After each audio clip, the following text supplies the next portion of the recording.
come in from work. Bosch has sent me the new GKS 10.8 VLI professional circular saw. First impressions? Don't know, I've got to open it yet, so let's open it, see what we're inside.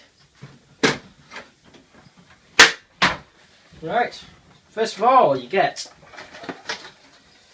the parallel guide, which is a BOSCH guide rail compatible.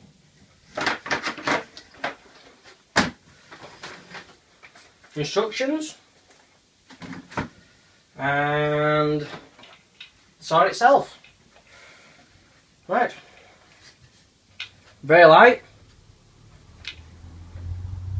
very easy to handle one-handedly. You've got your battery charge indicator, what's left.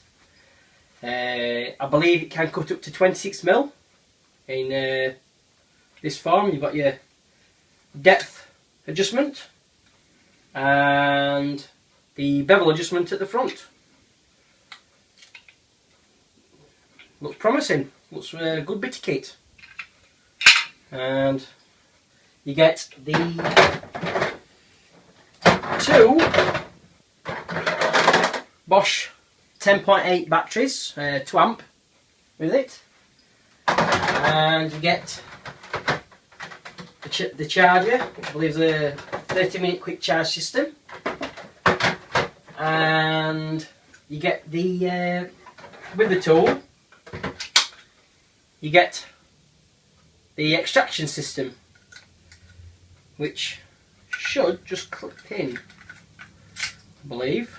This is compatible with all BOSCH extraction systems, and it just clips in like that, screws down obviously, and that's, like I say, it's compatible with all BOSCH extraction systems, and all comes in the L-box system, which is a good way of keeping all your tools, accessories all in an organised system. Just click and go. This is Scott and his first review of the BOSCH GKS 10 VLI professional circular saw. More to come, looking forward to using it.